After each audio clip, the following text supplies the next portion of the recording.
Good morning, and thank you for being here. It's my great privilege to moderate this panel of industry leaders.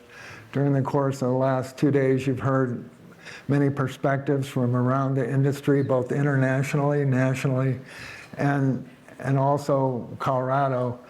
So today, you get to hear from industry leaders about their perspective of capital in Colorado, development, and what they see from their perspective as leaders in the industry here in Colorado. So we're very fortunate to have Jason Sevin from the president and GM of the Rockies business unit for Occidental Petroleum, as well as Austin Akers, who's the CEO of Bison Oil and Gas, and Roger Biemans, the CEO of QB Energy, primarily here on the West Slope. So we have a great panel, and they're going to take 3 minutes to introduce themselves and make a couple points, and then we'll dive into questions to help develop their perspectives on what it's like to operate in Colorado and what they see going forward. So with that, I'll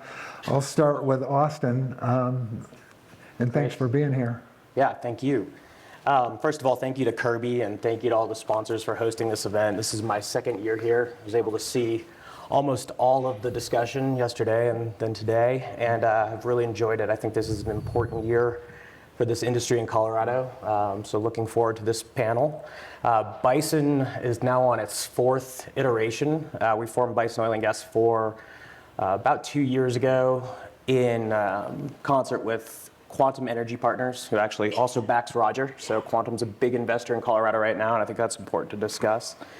But we made an initial acquisition. We're making about 15,000 BOE a day, and we've grown that production over the last 2 years to, I think gross, we're over 50,000 BOE a day now, almost exclusively in the Colorado DJ Basin. We do have a little bit across into the Wyoming side of the DJ Basin. But I was thinking the other day, I think I may be the longest tenured CEO of all DJ companies now, because Bison Oil and Gas has actually been around consistently operating in the DJ for over a decade at this point.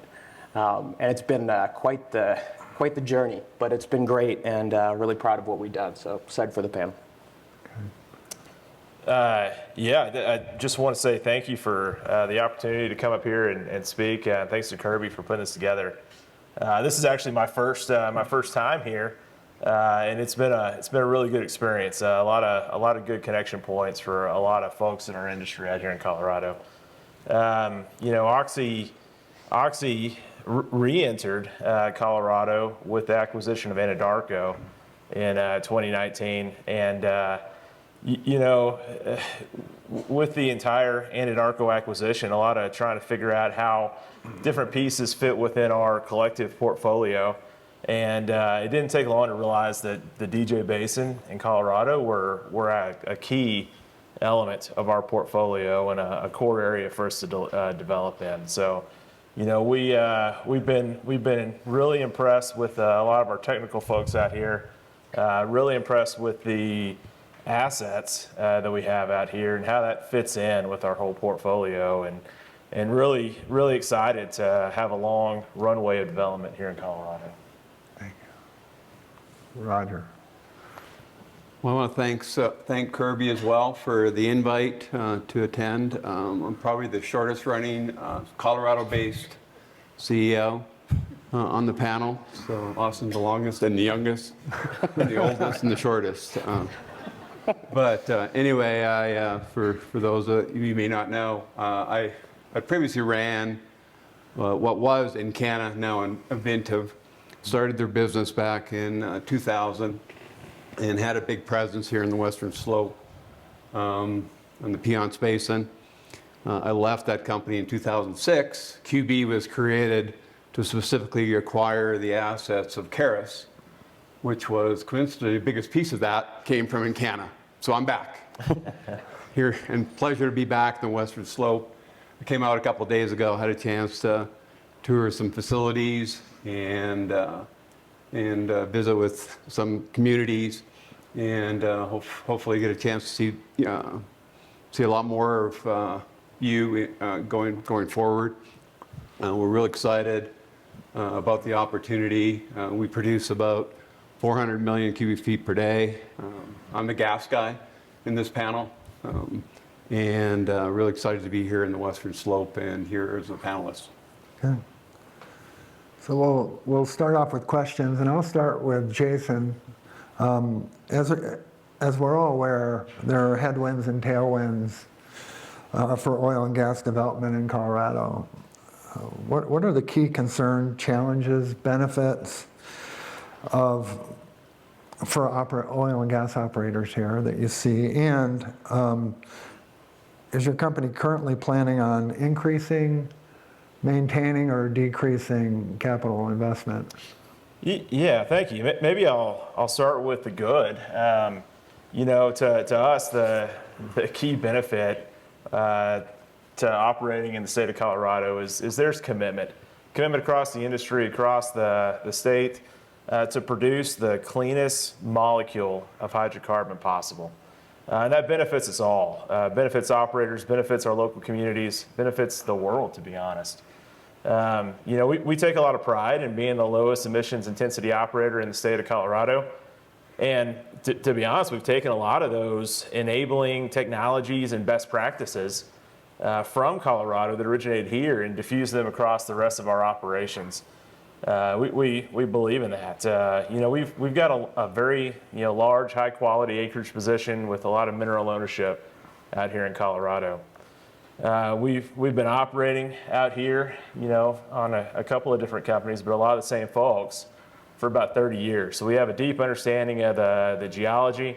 We've got a very robust and strategic infrastructure out here that's underpinned by what I think is a world-class integrated operations control center. It really acts as a smart hub in Weld County for our operations. We feed data and telemetry in. We're able to do remote monitoring, detection, surveillance, troubleshooting, resource scheduling, and provides a touch point for some of the local communities into our stakeholder engagements team. Our technical folks have been just incredible at unlocking new drilling development opportunities for us in the DJ, whether going up and down in the column or laterally to the extents of the field, or really trying to put together complex well geometries to let us access more acreage from limited surface locations. And that's resulted in a very robust development plan with several years worth of high quality drillable wells that we have out here. On top of that, we're testing some new technology. We have an enhanced oil recovery huff and puff pilot that's currently in operation in Weld County. We're currently drilling 2 geothermal wells, and the purpose of that is to basically, extend the runway and give these fields life beyond primary development. Concerns and challenges, I think, our key ones focus around being able to execute those opportunities that we found and laid out. Changes, uncertainty around, changes as it relates to the regulatory environment, the political environment, the legislative environment. We want to understand what the impact to that could be for our ability to operate here in the near term and the long term. We're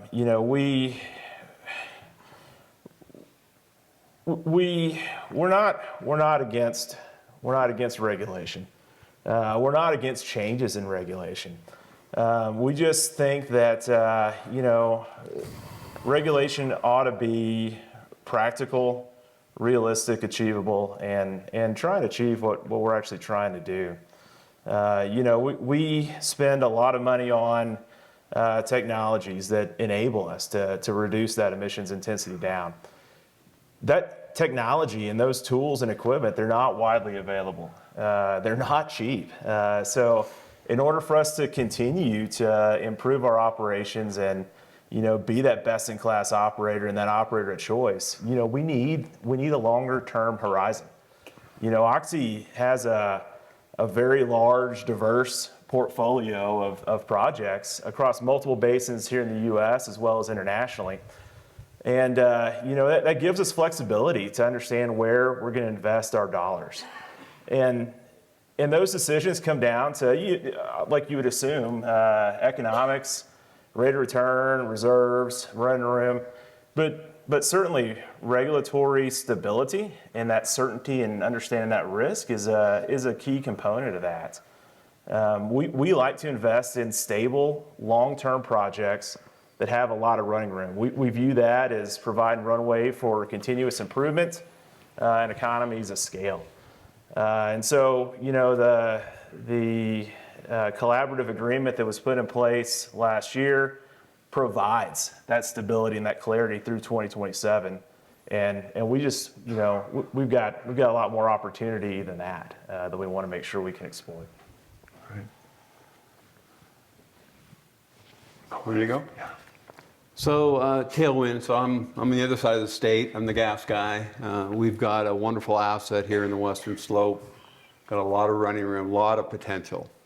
We have we just finished up a first pass of being able to plat up all of our surface pads and subsurface locations, and we ended up penciling up in just over 3,000 locations. That's about $10 billion of development opportunities in the Piemans Basin.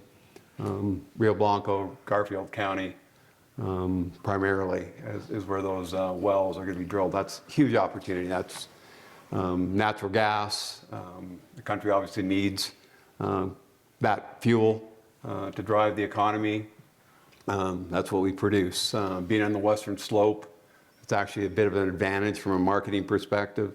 A lot of our gas goes west into California, in spite of the state doing everything they possibly could do to reduce dependency on fossil fuels. Their demand is about the same today as it was 5 years ago for natural gas. And so the market setup is really good for us in the Western Slope.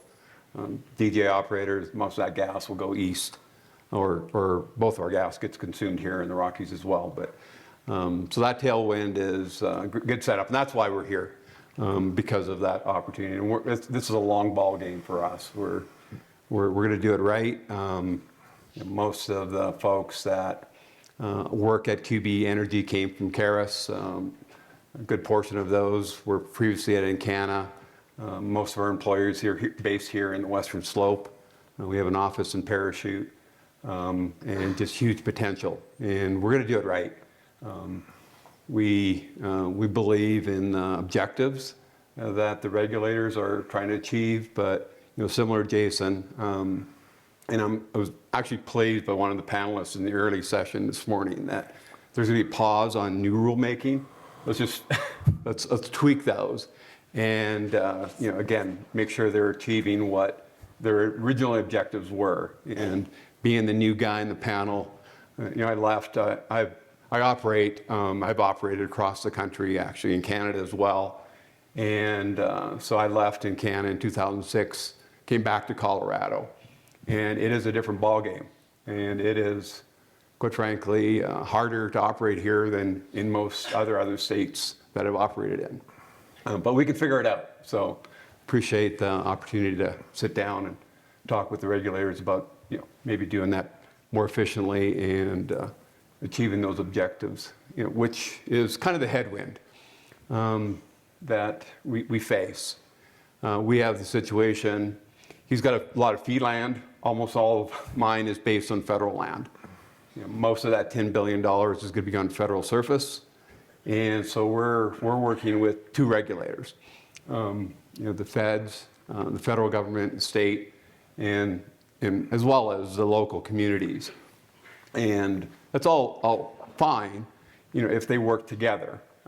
And we're efficient about having to do that. And quite frankly, we're having to duplicate a lot of work that we do to get a new well drilled. And again, the objectives of each of those groups, I think, are aligned, as it is with us. We want to do the right thing. We want to do the right thing by the environment, the air, the water, and certainly socioeconomically. But it is hard to try to put together a $10 billion program well, particularly when the rules are changing. We need to be able to, have a longer runway, as Jason talked about for himself. Our only business is in Colorado. We don't have a choice to go anywhere. So where else? We're gonna figure it out hopefully together. But that's a huge headwind right now that, I'm hoping that, working with the regulators and we work together with the various constituent groups that, again, I think are all trying to achieve the same objectives. I'll call it doing the right thing. And we're here to do the right thing as well. And so, is our activity level going to go up, down, sideways? Yes, all those. We shut down our rig that we had. We had one rig running here in the Western Slope. We shut it down a few weeks ago. And part of the reason for doing that was to take pause. And like I say, it's a long ball game for us. We need to understand, what the rules of the game are and how do we, operate our business efficiently. This basin, the Piceance Basin here in the Western Slope, it's huge. It's very large. But it has, economic challenges. And we need to be very efficient. Capital, operating costs. And a big part of that is having a long runway, consistency in our program. And the good thing for us is we've got the scale that we can make the investment in technology that Jason referred to. It doesn't happen overnight. So along the ways, we just need to, help each other, hopefully, in achieving, what I think the potential is here in the Western Slope. Because I suspect most of you know in the room, but even though it's federal land, the royalty that we pay to the honor group ultimately comes back to the state. Half of that comes back to the state, plus severance and ad valorem. So we know we're an important part of the revenue opportunity for the counties. We want to help them, help us, help them at the end of the day. Thank you. Austin. Yeah, so I'd say the tailwind seems to always be the same in the DJ Basin, which is just, kind of to what Jason alluded to, the quality of the asset. A lot of folks don't know this, but the F&D cost, sort of a good marker of quality of assets in the DJ Basin, is right there with the Permian. It's not the scale of the Permian, but the quality of the assets themselves are as good as the Permian, which is pretty crazy. Because we all hear about the Permian every single day. Yeah. We hear about the DJ about none of the time, especially if you don't live in Colorado, you don't hear about the DJ. But we keep improving it, right? We're drilling 3-4 mile laterals. We're drilling 3 mile U wells now. We've improved our fracs. We've decreased cost. We've built an in-basin sand mine that drastically cut our sand. We've done a lot to be able to stay competitive. And we take a ton of pride in the fact that we've done that, as I think was just said, while also being the absolute top tier, air emissions, sort of like environmentally responsible, safe industry in the world here in Colorado. And so that brings me to the headwinds. What's really frightening to me is that, we've done this for 10 years. I've done 4 iterations. I have just now decided, in the last 6 months going through more and more rulemakings, that it's likely Bison 5, is not going to focus on the DJ. I hope it can, but I'm concerned it won't. We're reaching a tipping point where we're not going to be able to operate effectively in this state anymore. It's the proverbial straw that's going to break, in this case, the industry's back. At some point, prices are going to drop. We're not going to be able to continue to improve. And no one's going to want to invest here anymore. Now, the good news is, like I said, we have some of the top tier assets in the world. So we've been able to get along. And for the foreseeable future, we plan to continue to run the one rig we've been running for the last 2 years. Unfortunately, I would say it's less the micro state. It's more the macro uncertainty that we've all seen of late that is probably moving us to not move a second rig in the latter part of this year. But it is worrisome. I know that everybody means well, and I know that everybody is trying to do the best we possibly can. And again, we take a huge amount of pride in what we do and how we're able to do it. But I think, there was a panelist yesterday, I think on the electric panel, she said at some point we all got to get real. We got to talk to each other. And we got to understand that if we all want to have an improving quality of life, if we all want our cell phones, if we all want AI and data centers, that we're going to have to make some compromises. And we're not asking for compromises that gut environmental protections or air protections. We're asking for smart compromises that allow us to keep producing the cleanest molecules we possibly can in this state. Because if we don't produce it here, they're going to produce it in Wyoming or Utah or Texas or Saudi Arabia or Iran. And unfortunately, despite what we all might want, there's not a border that protects Colorado from everyone else's air quality. So it's going to be an interesting next couple of years, and I hope, like we said, we do have some stability here, though it costs us, an additional % of tax. But we will have some stability, we hope, in the regulatory world for at least a few years, and we'll see what happens after that. But I think we all got to get smart. I think that's a good point. If I can, just real quick, those that sat through Mike Howard's luncheon talk yesterday. I mean, we all in this room know that the world's energy need is only growing, and the energy need for oil and gas energy is only growing. What we've created here in Colorado is, like we all said, the cleanest molecule possible. When you take that out, that wedge out of the pie, just like you mentioned, I mean, we're replacing that with a not so clean molecule from somewhere else. So you think through it, and it's too intuitive to. We've got to continue to support what we're doing here, and the best practices be a model for the rest of the U.S. and the world, to take what we're doing here and grow it in a good way and continue to reduce our emissions intensity where we are out here going forward. Thank you. That's a good segue to the next question. I would just make a personal note that I've worked with many of the people in this room that work for your companies over the years, and all the different career choices I made, and I've never in the course of my life seen a workforce that is more responsive, more innovative, more able to do the impossible than the folks that make up this industry. And I just wanted to state that before I ask my question, which is how can regulators improve the process for operators to encourage continued development here? And I think that's important because sometimes in the polarization that exists politically, it becomes about win-loss. In order for someone to win, someone has to lose, where we know that we can protect the environment and produce quality oil and gas in our state, and we can do both. We can make this a win-win. From your perspectives, how do we get to that place where we can improve the process so you can make timely capital investment decisions, and that the change? I mean, we've had 40 rulemakings since Senate Bill 181 passed in 2019. How do we get there to a place where you get the predictability you need to continue to invest here? I want to go first. Go for it. Yeah.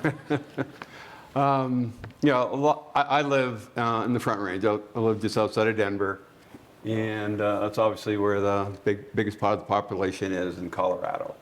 As I shared earlier, we're on federal land.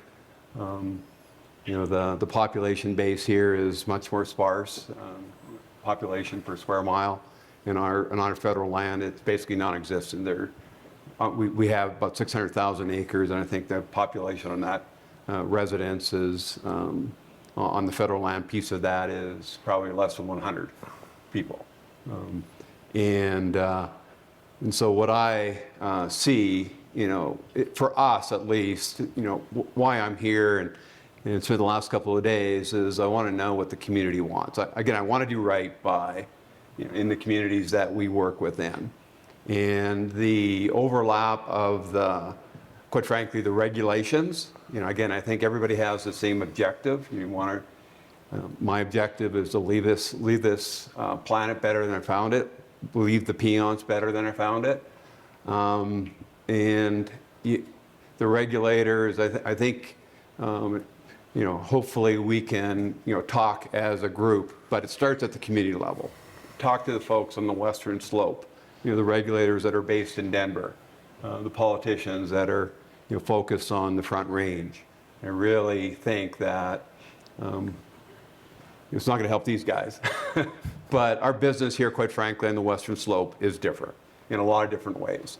And I think it's important for the regulators to come and appreciate the differences. And I'm not suggesting that it needs to be a different rule, but the water recycling rulemaking, for example, here in the Biemans Basin, we recycle more than 90% of our water already. And one of the key milestones for us to be able to step up our development is to increasing the capacity of that recycling. And because it's a proportionally disadvantaged, the way that rule came out is we cannot build a new facility. And that's contrary to the objective of reducing the use of fresh water.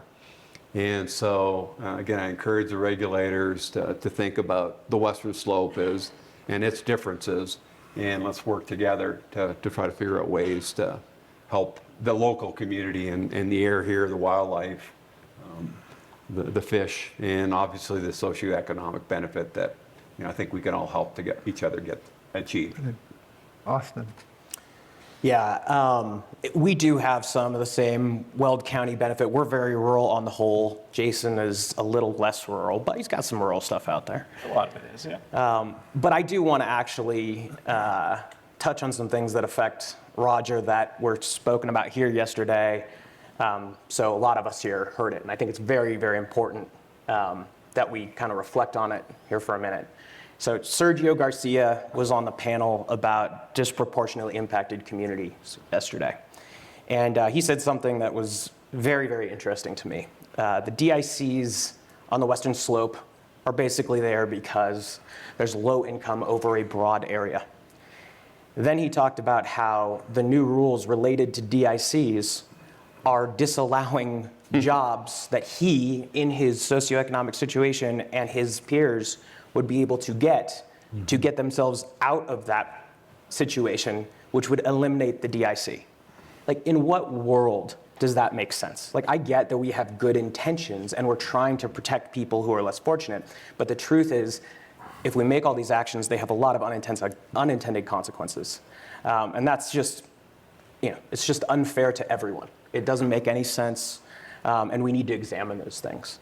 The midstream rulemaking, I know that there were good intentions, but it's going to cut development in this entire part of the state and in others, and we don't even know the potential ramifications of that. Like, there's just a lot going on right now that makes it very difficult to kind of really understand the rationality behind some of this stuff. Mm-hmm. Yeah, no, I mean, same thing. And I think, at a high level, right, there's a lot of things, that we can do from a technology standpoint to help achieve what the desired results of a lot of these regulations and rules really are. But again, it's expensive, it's limited availability, it takes time for research, development, implementation, testing, and fine tuning to get those things in place and get them optimized. And that requires long-term investment from an operator in order to deploy those technologies. And so stability, certainty, some level of that helps incentivize those things that help us make it better at the end of the day. We collaborate, in support with state and local regulators on these rulemakings. We need to have a seat at the table. Our folks we're the subject matter experts in the technologies that exist and what those capabilities are, how widely they can be diffused. So us having a seat at that table to work through what are we actually trying to solve for. Let's look at multiple avenues to solve that equation, and then we want to move as fast as we can to get better, but sometimes it takes time to evolve, to implement things, to tweak it and get it right. But having that seat at the table and us talking more. Including some of the state and local governments talking together more to make sure that things like permitting processes are aligned and complementary versus counterintuitive to each other. Helps us as well. And just to jump on something Jason said there, like predictability and working together to make decisions that make sense. On that electricity panel, I also really appreciated, I think it was the gentleman from Tri-County Electric who talked about, and I hadn't heard this before, and I appreciated him saying it, they hate electric drilling. We do almost all of our drilling electric now in the DJ Basin. I know Oxy does as well. And I thought that everybody was a fan of it. I thought there's no downside. And now I'm hearing that it's wreaking havoc on the infrastructure. And one thing, just this last Saturday, I got a call from our operations manager, said, hey, the gathering plant up here in our Baja area went down. And then I got a call from somebody else, the Williams plant over here went down. There was something in the electrical infrastructure that went haywire in the DJ Basin, and a bunch of people's production got shut in. That's dangerous. It's obviously not efficient. We need to examine these things. I get that we would all like to do electric drilling, but now we're hearing that this doesn't really make sense, guys. We have other ways to do this that are marginally more emission creating, and also don't create all these other unintended consequences. So we do need to have those discussions. That's also a good segue to the next question. And I think it's ironic that the commonality between industry and the regulators, and I've been on the regulation side, is that this legislature has been very active over the last many years creating these regulations. And sometimes I think it's just as hard on the regulators as it is on the companies, just the pace of rulemakings and that are mandated by the state legislature. But this is about local government. They obviously have an increased role in regulation of oil and gas after the passage of Senate Bill 181 in 2019. What are your key strategies that are working with local governments to foster a positive relationship and build support locally for oil and gas development? Go ahead, Jason. All right. I think what's our historical approach to that, and what's we still continue to find success with is making sure that there's open, ongoing, continuous dialogue with both the local communities and the regulators out there. I think a lot of our production and operations are in Will County, and we've built a good relationship and worked through that process. And I think there's a lot of good things that come from that. In terms of engaging with just all stakeholders around, we've got what I would say is a world-class stakeholder engagement team here in Colorado. It was actually formed in 2014 before any of that was required. There was no requirements to do that, but we provide multiple touch points, multiple avenues for communication with folks that live in and around our operation. We think being honest, being proactive, engaging them multiple times, whether that's town halls, flyers, a hotline number, a website where they can look at our operations and our plans and what we plan to do and what we're doing to mitigate the impacts to them.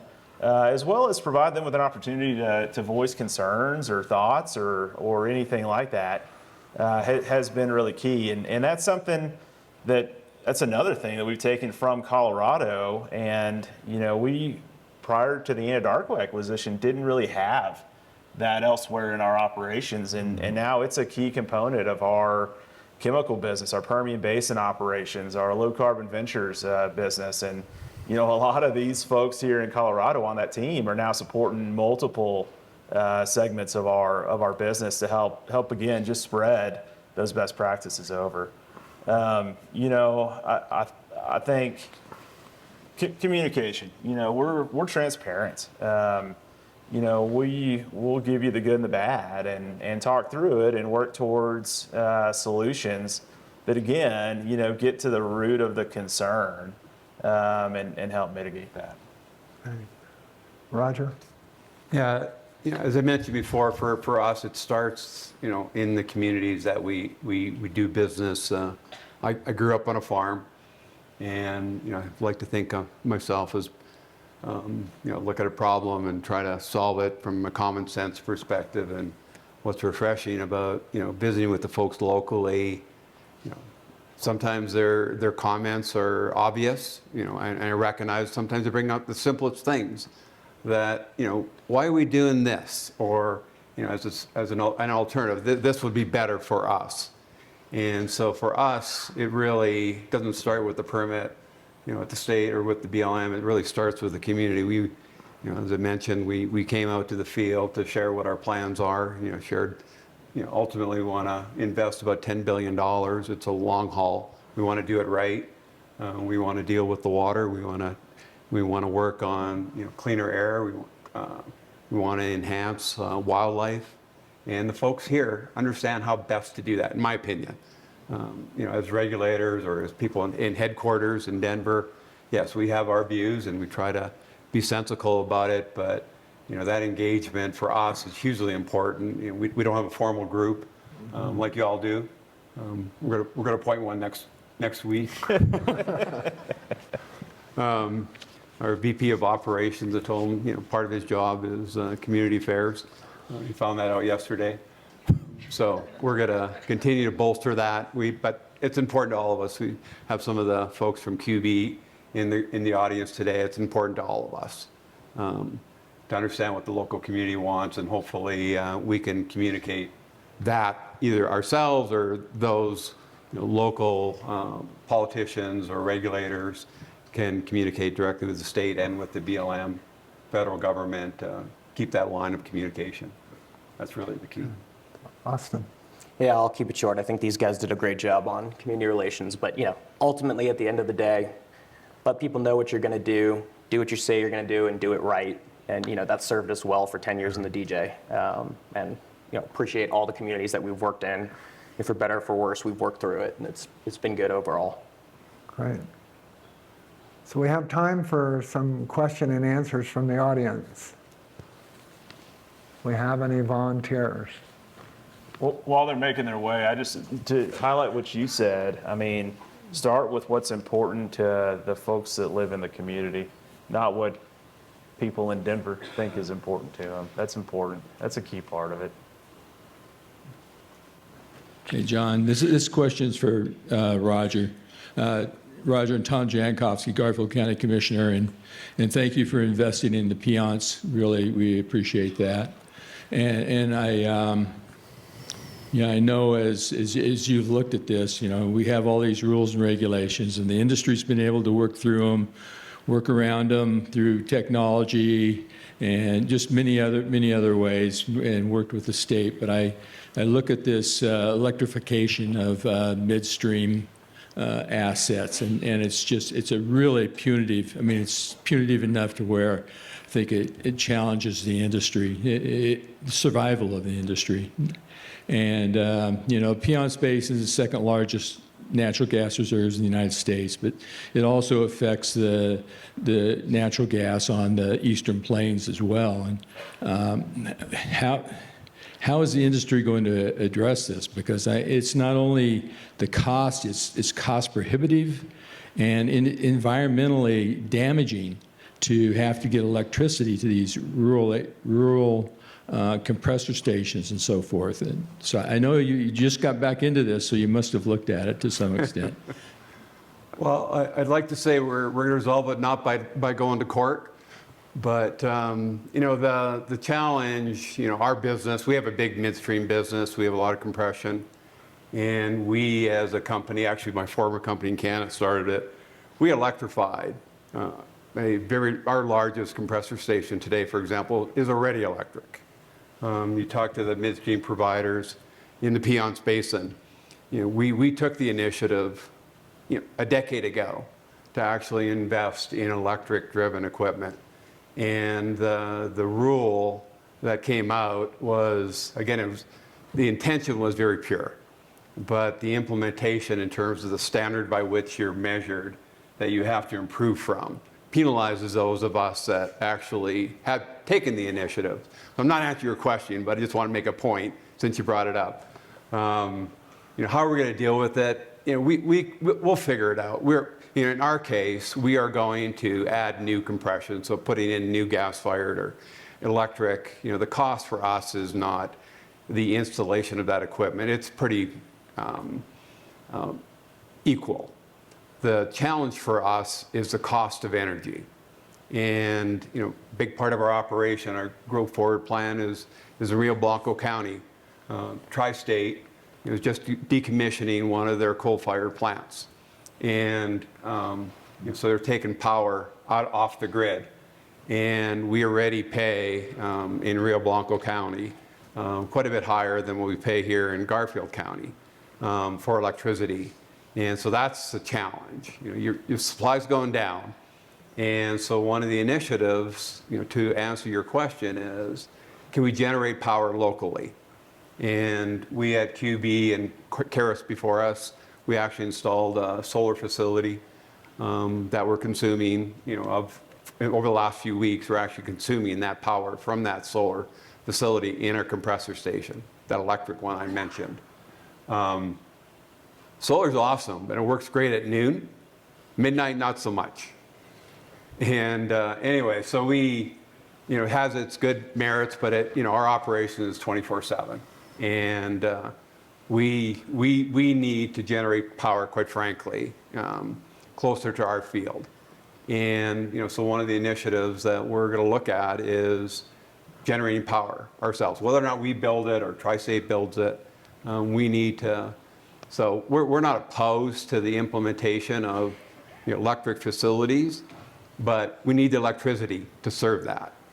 Solar is not going to solve that problem. We cannot shut our compressor stations down, for peak capacity at noon, and everything else is below peak capacity. So that's one of the things we just need to work together.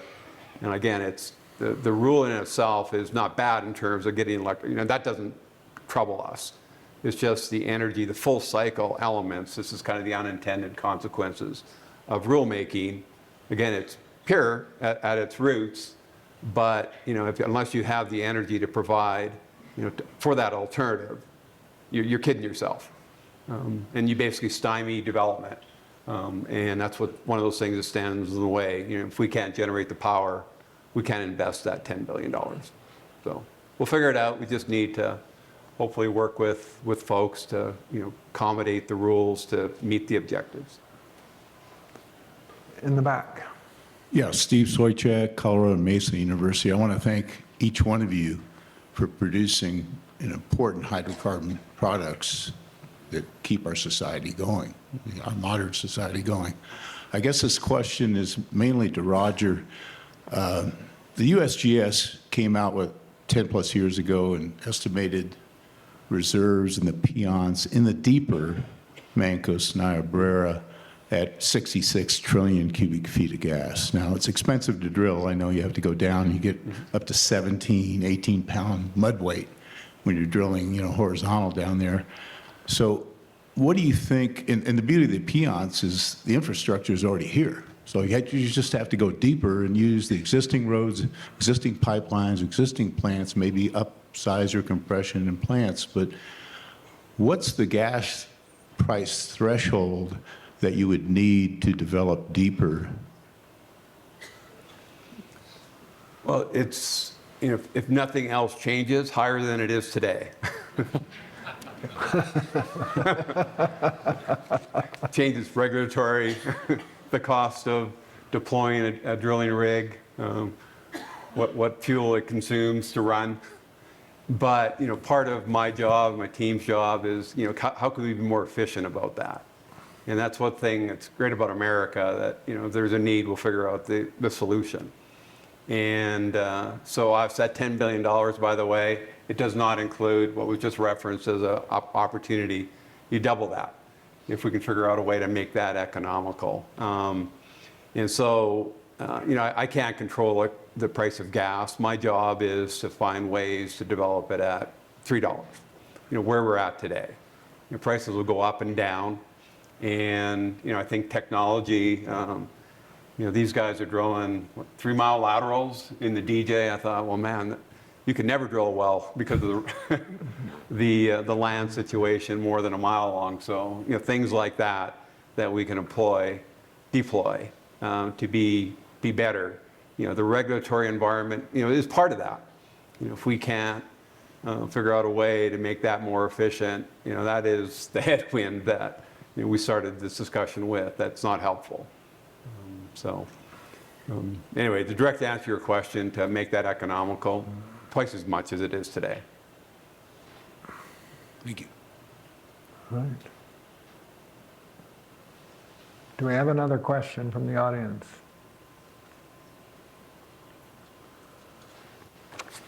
I think we're close to time, so I want to thank the panelists for sharing their insights and expertise with us today, and we really appreciate you being here. These fireside chats that Kirby Wynn has set up are a really good way to be more conversational, and I really appreciate the three of you being here. Thank you. Yeah, thanks for the opportunity. Thank you. Sure.